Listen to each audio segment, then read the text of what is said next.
அண்ணே எவ்வளோ ஆச்சு? 150 ரூபா ஆச்சுமா. இந்த இருக்கிற கிண்டிலேருந்து வடபழனி வரத்துக்கு உங்களுக்கு 150 ரூபாயா? 100 ரூபாய் தானே? நீங்க 4 பேர் வேணுன்னே சுத்தி வரும்போதே நினைச்சேன் எக்ஸ்ட்ரா 50 ரூபா கேட்பீங்கன்னு. இல்லம்மா, அங்க மெட்ரோ போட்டதுனால ரோடெல்லாம் தோண்டி போட்டிருப்பாங்க. அதான் 4 பேர் சுத்தி வந்தம்மா. உன்ட்ட ஏமாத்தி காசு வாங்கணும்லாம் வரலம்மா. எல்லா ஆட்டோக்காரங்க சொல்ற ஒரே டைலாக் இதானே? இந்தாங்க 100 ரூபாய் தான் கொடுக்க முடியும்.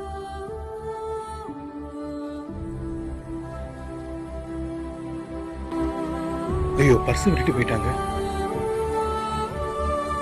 ஏமா ஒரு நிமிஷம் நில்லுமா. இந்தம்மா பொண்ணு, ஏமா நில்லுமா. இப்ப என்ன வேணும் உங்களுக்கு? 50 ரூபாய் கொடுக்க முடியாது. 50 ரூபாய் கிட்ட பின்னாடி வர வெள்ளம் வச்சுக்காதீங்க. நில்லுமா, உன் பர்ஸ் ஆட்டோல விட்டு வந்துட்டேன். இந்தம்மா பர்ஸ் இது கொடுக்கதான் வந்தேன். என்னம்மா எல்லாம் கரெக்டா இருக்கா? அண்ணா 50 ரூபாய் தான் கொடுக்கல. நீங்க இந்த பர்ஸை எடுத்துட்டு போயிருக்கலாமே, ஏன் திருப்பி கொண்டு வந்து கொடுத்தீங்க? நான் உழைச்ச காசு தான் உங்ககிட்ட கேட்டேன். உன் காசு கொண்டு நான் ஆசைப்படல. ஒருத்தர் கிட்ட இருந்து 10 ரூபா எடுத்தா நம்ம கிட்ட இருந்து 100 ரூபா போகும். அதனால நாங்க உழைக்கிற காசு எங்களுக்கு போதும். அண்ணா இந்தாங்க நீங்க கேட்ட 50 ரூபா. இல்ல வேண்டாமா.